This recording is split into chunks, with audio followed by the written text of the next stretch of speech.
Assalamualaikum warahmatullahi wabarakatuh. Perkenalkan, kami dari kelompok 6 yang beranggotakan saya sendiri Urmi Inas Atikah Zahra, Risha Dulfika Fauzi, dan Nur Istiqomah. Di sini kami akan menjelaskan tentang perkembangan kebudayaan Islam pada masa dinasti Turki Utsmani, Mughal, dan Syafawi. Perkembangan kebudayaan Islam pada masa Turki Utsmani. Kerajaan Turki Utsmani ini adalah salah satu kerajaan besar yang mengangkat Islam dari ketertinggalan yang beberapa abad lamanya. Setelah bangsa Mongol menghancurkan pusat peradaban Islam di Baghdad di bawah pemerintahan dinasti Abbasiyah, kemajuan Islam pada masa ini sering disebut sebagai kemajuan Islam II. Jadi, kerajaan Turki Utsmani ini memiliki wilayah kekuasaan yang sangat luas. Tentunya banyak pula jumlah masyarakatnya. Kerajaan Turki Utsmani merupakan perpaduan antara kebudayaan Persia, Bizantium, dan Arab. Dari kebudayaan Persia, mereka mendapatkan ajaran tentang etika dan tata krama dalam kehidupan. Dari Bizantium, mereka mendapatkan ajaran tentang keorganisasian pemerintahan dan prinsip kemiliteran. Sedangkan dari kebudayaan Arab, mereka mendapatkan ajaran tentang ekonomi dan kemasyarakatan. Kerajaan Turki Utsmani ini dibentuk dari bangsa Turki dari kabilah Oghuz yang pada waktu itu mendiami daerah Mongol dan daerah utara negeri Cina. Kemudian setelah beberapa abad, pindah ke Turkistan, Persia, dan Irak. Kemudian mereka mendapat serangan dari Mongol. Kemudian melarikan diri ke daerah barat dan mencari tempat pengungsian di tengah-tengah orang Turki Saljuk. Pada waktu itu, di bawah pimpinan Ertugrul, mereka mengabdikan diri sebagai Sultan Saljuk, jadi mereka mengabdikan diri kepada Sultan Alauddin II yang kebetulan pada waktu itu sedang ada peperangan.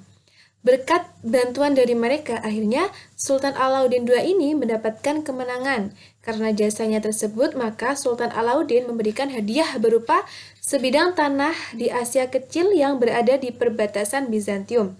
Sejak itulah mereka membina wilayah barunya dan menjadikan kota Shukut sebagai ibu kota. Kemudian, pada tahun 1289 Masehi, Ertugrul meninggal dunia dan kepemimpinannya dilanjutkan oleh putranya yang bernama Utsman. Nama Utsman inilah yang diambil sebagai nama untuk kerajaan Turki Utsmani. Dan Utsman inilah yang dianggap sebagai pendiri kerajaan Turki Utsmani. Jadi, kemajuan yang dicapai oleh kerajaan Turki Utsmani terdapat beberapa bidang, yaitu di bidang militer, pemerintahan atau politik, bidang ilmu pengetahuan dan budaya, bidang pendidikan Islam, dan bidang keagamaan. Tetapi yang paling menonjol adalah dalam bidang politik dan militer. Karena kerajaan Turki Utsmani ini mengalami kemajuan baik di bidang politik dan militer, sehingga wilayah kerajaan Turki Utsmani ini bisa meliputi dari daerah Eropa hingga Australia, Asia, dan Afrika.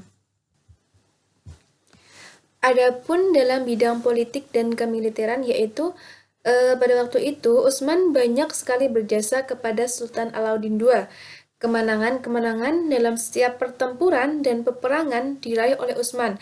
Berkat keberhasilannya itu, maka benteng-benteng Bizantium yang berdekatan dengan kota Bursa dapat ditaklukkan.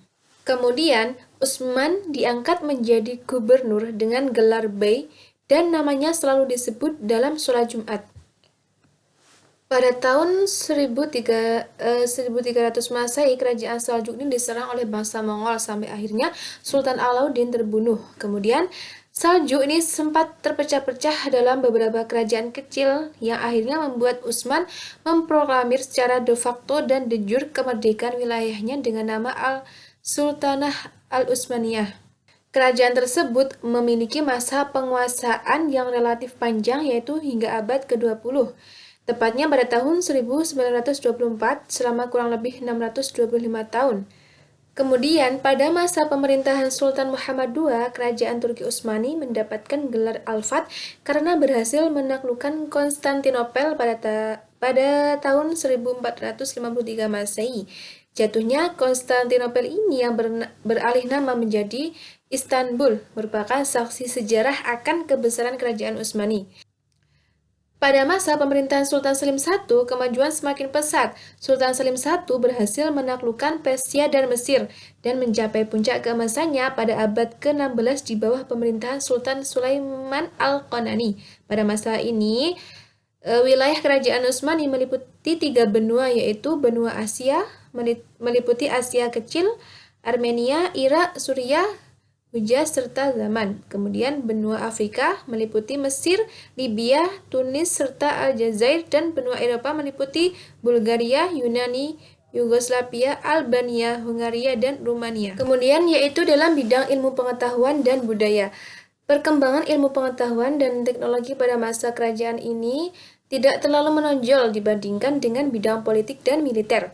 Hal ini terjadi karena bangsa Turki mempunyai karakter kemiliteran. Selama pemerintahannya hampir tidak ditemukan ilmuwan terkemuka karena kerajaan Turki Utsmani lebih banyak perhatiannya di bidang militer dan memperluas wilayahnya. Zaman Utsmani dalam dunia ilmu pengetahuan lebih dikenal dengan istilah masa pensyarahan kitab-kitab dan hawamisi. Namun, andil bangsa Turki terhadap perkembangan kebudayaan Islam tetap diperhitungkan khususnya dalam bidang arsitektur Islam, yaitu bangunan-bangunan yang indah seperti Masjid Abi Ayyub Al-Ansari, Masjid Al-Muhammadi, atau Masjid Jami Sultan Muhammad Al-Fatih. Sultan Utsmani juga membangun beberapa sekolah, rumah sakit, dan panti asuhan. Pada masa Sulaiman, di kota-kota besar banyak dibangun masjid, sekolah, rumah sakit, gedung, makam, jembatan, saluran air, villa, dan pemandian umum. Ada 235 buah dari bangunan itu dibangun di bawah koordinator Sinas, seorang arsitek asal Anatolia.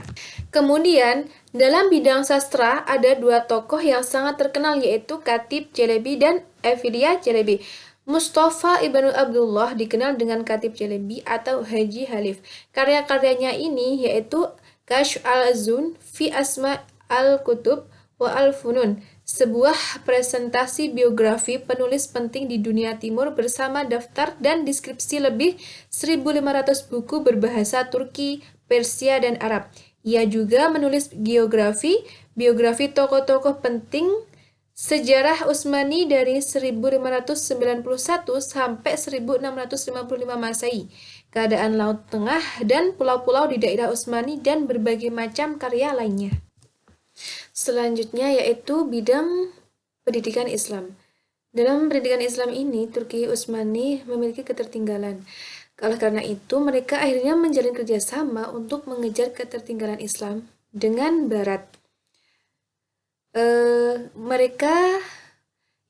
Langkah yang diambil adalah dengan melakukan pengiriman duta ke Eropa untuk mengamati keunggulan Barat. Selanjutnya, mereka menyampaikan hasil-hasil penelitian tersebut kepada Sultan.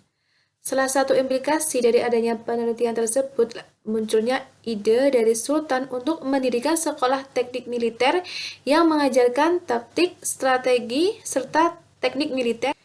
Selain militer, Turki Utsmani juga mengembangkan ilmu pengetahuan dengan cara mendirikan percetakan Istanbul pada tahun 1727 Masehi sebagai cara mempermudah akses buku-buku pengetahuan, mencetak buku-buku tentang ilmu kedokteran, ilmu kalam, ilmu pasti, astronomi, sejarah, kitab hadis, fikih, dan tafsir. Kemudian pada tahun 1717 Masehi, beliau mendirikan lembaga terjemah yang bertugas menerjemahkan buku-buku dalam berbagai bidang ilmu pengetahuan ke dalam bahasa Turki. Dengan demikian, upaya pembaruan pendidikan yang dilakukan oleh Sultan Ahmad III lebih pada upaya menciptakan satu lembaga pendidikan yang di dalamnya mengajarkan ilmu-ilmu yang sesuai dengan kebutuhan masyarakat, bangsa, dan negara. Sultan Mahmud II melakukan upaya pembaruan dalam bidang pendidikan dengan mencoba memperbaiki kondisi madrasah yang pada saat itu hanya mengajarkan ilmu pengetahuan agama, kemudian dengan mencoba memasukkan ilmu-ilmu pengetahuan umum. Ia ingin mengubah pola madrasah tradisional disesuaikan dengan zamannya pada abad ke-19 waktu itu dan mengikis buta aksara. Ia mulai mendirikan 2 sekolah pengetahuan umum, yaitu Maktabi Ma'arif dan Sekolah Sastra. Sekolah sastra ini sengaja disediakan untuk para penerjemah demi keperluan pemerintah. Dalam kedua madrasah tersebut diajarkan bahasa Prancis, ilmu bumi, ilmu ukur, sejarah, dan ilmu politik di samping bahasa Arab. Sultan Mahmud II mendirikan pula sekolah militer, sekolah teknik, sekolah kedokteran, dan sekolah pembedahan. Ia juga mengirimkan siswanya ke Eropa.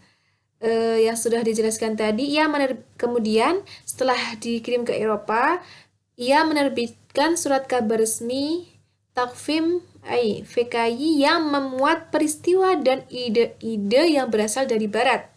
Media ini memberi pengaruh yang luas di masyarakat dengan kritik terhadap adat istiadat Timur dan memuja Barat dalam kemajuan ilmu pengetahuan. Kemudian, gerakan pembaruan lanjutan dikenal dengan istilah Tanzimat, dari kata nizam yang berarti mengatur, menyusun, memperbaiki. Pada zaman inilah kemudian banyak dibuat peraturan dan undang-undang baru, di mana pemukanya itu banyak yang telah terdidik di Eropa dan berpengalaman di bidang-bidang strategi. Kemudian, Sultan Abdul Hamid II mendirikan Universitas Ilmu Pengetahuan, Sastra, Hukum, Akademi Kesenian, sekolah-sekolah tinggi di bidang perdagangan, pertanian, kedokteran hewan, kehutanan, pertambangan, perdagangan luar negeri, perguruan tinggi, sekolah menengah luar biasa, seperti sekolah luar biasa untuk tunawicara, tunarungu, tunanetra, juga membangun sekolah tingkat persiapan menengah di setiap pelosok negeri, sekolah tinggi setingkat universitas setiap kota, yaitu Damaskus, Baghdad, Bayot, Salonika, Konya, dan lain-lain, serta mengirim delegasi ilmiah ke Perancis dan Jerman. Adapun ulama-ulama yang terkenal pada masa Turki Utsmani yaitu ini. Dan juga ada perpustakaan yang termasyhur pada masa Turki Utsmani pada tahun 1300 sampai 1808 Masehi. Sebagai berikut. Upaya pembaruan yang dilakukan oleh para Sultan Turki Utsmani ini sesungguhnya lebih ditujukan terhadap aspirasi tuntunan zaman abad ke-19. Misalnya pembaruan Sultan Ahmad III, upaya pembaruan itu lebih banyak ditujukan kepada pertama pada pola pemikiran dan sikap yang tadinya anti Barat, kemudian ke proses kerjasama yang lebih intens dengan cara pengiriman duta-duta ke Eropa. Kemudian, pendirian sekolah-sekolah modern seperti sekolah teknik, militer, kedokteran, dan lain sebagainya. Kemudian, pembentukan percetakan buku. Hal ini dilakukan sebagai upaya mempermudah akses informasi dari Barat. Dengan demikian, upaya pembaruan yang dilakukan oleh beberapa sultan di kerajaan Turki Utsmani tersebut sesungguhnya lebih banyak melakukan pembentukan sistem sebagai jawaban dari kemunduran yang telah dialami oleh kerajaan Turki Utsmani. Baik, bismillahirrahmanirrahim. Selanjutnya kita akan membahas mengenai dinasti Mughal di India. Salah satu dinasti yang berkuasa cukup lama di benua India ialah dinasti Mughal, yaitu dari abad 16 sampai abad ke-19. Kata Mughal berasal dari bahasa Persia, yang merupakan panggilan bagi bangsa Mongol. Pendiri dinasti Mughal sendiri ialah Zainuddin Babur, yang merupakan keturunan dari bangsa Mongol. Babur sendiri sebenarnya adalah nama kecil dari Zainuddin, yang artinya singa. Zainuddin Babur lahir pada hari Jumat 20 Februari 1483 Masehi. Ayahnya bernama Umar Mirza Amir di Fergana, keturunan langsung dari Miran Shah, putra ketiga dari Timur Leng. Sedangkan ibunya berasal dari keturunan Zengkuangi, anak kedua dari Genghis Khan.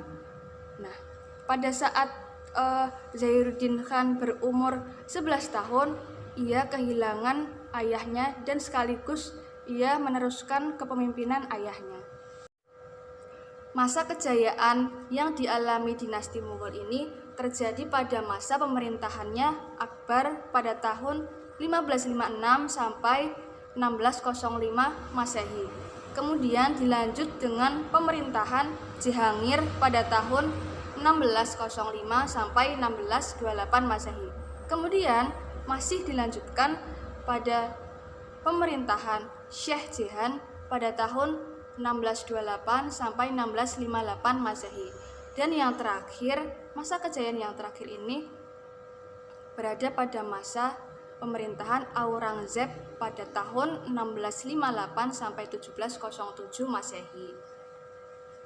Nah, pada masa pemerintahan Akbar ini, beliau itu melakukan usaha untuk menyingkirkan Bairam Khan yang memiliki pengaruh kuat dan terlampau melaksanakan kepentingan aliran Syiah.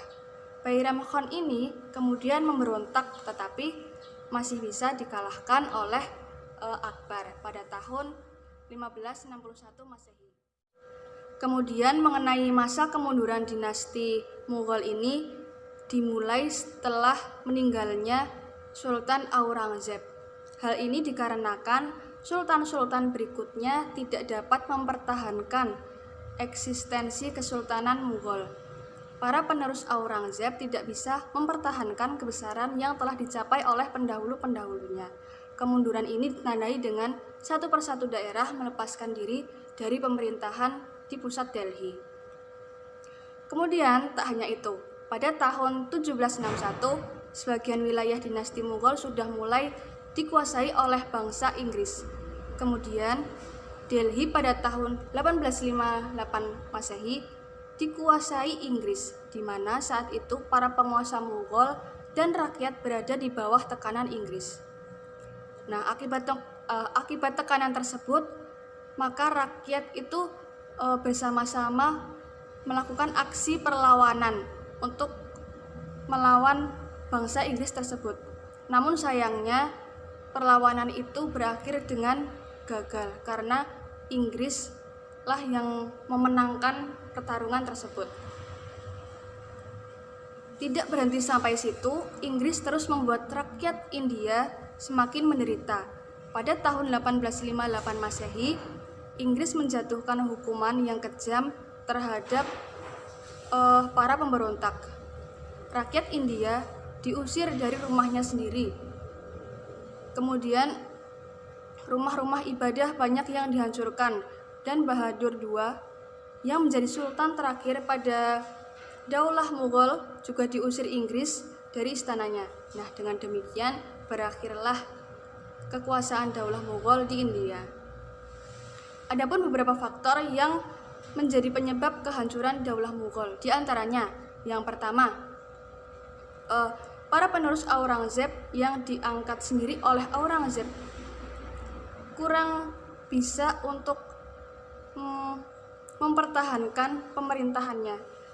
Jadi orang-orang itu adalah mereka yang lemah, yang tidak mampu menjalankan pemerintahan. Kemudian yang kedua, adanya kemerosotan moral. Pada zaman saat itu, hidup bermewah-mewahan di kalangan elit politik adalah hal yang biasa, yang bisa mengakibatkan pemerosotan dalam pengeluaran uang negara. Kemudian yang terakhir, datangnya bangsa Inggris yang dengan sengaja ingin merebut kekuasaan dinasti Mughal. Kemudian mengenai peninggalan kebudayaan pada masa dinasti Mughal ini, yang paling menonjol itu ada pada karya sastra dan bangunannya. Dinasti Mughal ini merupakan penyumbang banyak karya sastra. Nah, diantaranya riwayat dan pemikiran Sultan Akbar yang berupa kitab yang ditulis oleh filosof Abul Fazl dengan judul Aini Akbari dan Akbar Nama. Kedua karya tersebut ditulis dalam bahasa Parsi dan kini juga telah diterjemahkan ke dalam bahasa Inggris. Kemudian dalam bangunannya.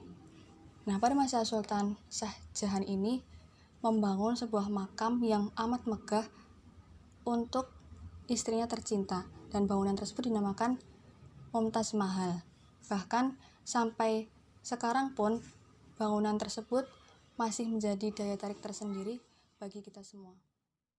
Dan selanjutnya adalah sejarah dan peradaban dinasti Safawi. Sebelum menjadi sebuah dinasti, Safawi adalah sebuah gerakan yang didirikan oleh Safi ad-Din di daerah yang bernama Ardabil di kota Azerbaijan. Gerakan Safawi ini tumbuh dalam dua fase.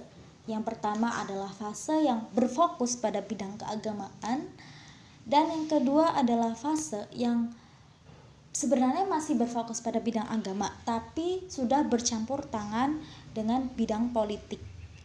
Sehingga yang tadinya hanya sebuah gerakan thariqat, kini mampu menguasai seluruh daerah Persia dan berkuasa selama kurang lebih 2 abad, yaitu sejak tahun 1520 Masehi sampai dengan 1722 Masehi. Selama berkuasanya dinasti ini, terutama pada saat kepemimpinan Abbas I, mengalami banyak sekali kemajuan. Kemajuan yang paling menonjol diantaranya ialah dalam bidang politik, dalam bidang ekonomi, dalam bidang ilmu pengetahuan, filsafat dan sains, serta dalam bidang perkembangan fisik dan seni. Dalam bidang politik dan pemerintahan, dinasti Safawiyah memiliki banyak sekali kemajuan, terutama yang didominasi pada saat pemerintahan Abbas I. Yang pertama, terwujudnya integritas wilayah negara yang luas dan dikawal dengan anggota angkatan bersenjata yang kuat dan tentu mampu berkolaborasi, mampu berperan dalam dunia politik internasional. Selain dapat berperan dalam politik internasional, angkatan bersenjata yang dibangun adalah angkatan bersenjata yang kuat, besar, dan juga modern. Selain itu, pada pemerintahan Abbas I, beliau berhasil menyelesaikan segala permasalahan yang mengganggu stabilitas negara, dan beliau juga berhasil merebut kembali wilayah yang telah direbut kerajaan pada masa sebelumnya. Pengawasan yang diberikan kepada warga negaranya ini sangat ketat. Apabila ada yang melanggar, maka diberikan tindakan yang sangat keras. Kemampuan Syekh Abbas dalam mengatur administrasi negara membuat negara Safawiyah ini menjadi maju dan jaya. Kejayaan dinasti Safawiyah pada bidang ekonomi itu dapat dilihat ketika meningkatnya industri dan perdagangan, serta ramainya perdagangan melalui Teluk Persia dan meningkatnya ekspor komoditi sutra. Dan satu hal lagi, dalam bidang ekonomi, dinasti Safawiyah berhasil bekerja sama dengan luar negeri, terutama dengan negara Inggris. Selanjutnya ialah kemajuan dinasti Safawiyah dalam bidang ilmu pengetahuan, filsafat, dan sains. Safawiyah melahirkan banyak sekali ilmuwan, seperti diantaranya Baha'u'ddin. Beliau berfokus dalam generalis iptek. Kemudian ada Muhammad Baqir yang beliau mendalami ilmu teologi, filsuf, serta observasi kehidupan lebah, dan masih banyak lagi ilmuwan yang lahir pada masa itu.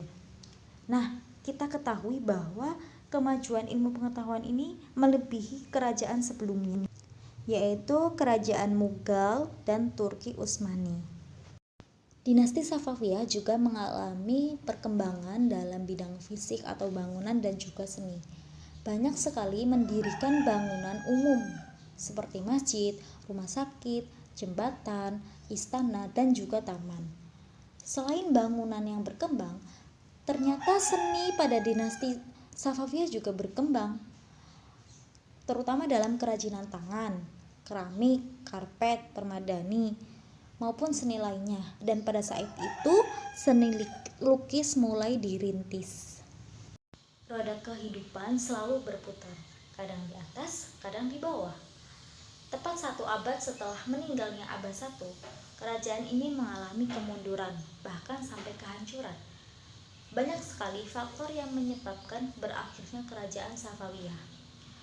Di antara faktor-faktor berikut adalah konflik panjang yang terjadi dengan kerajaan Turki Utsmani.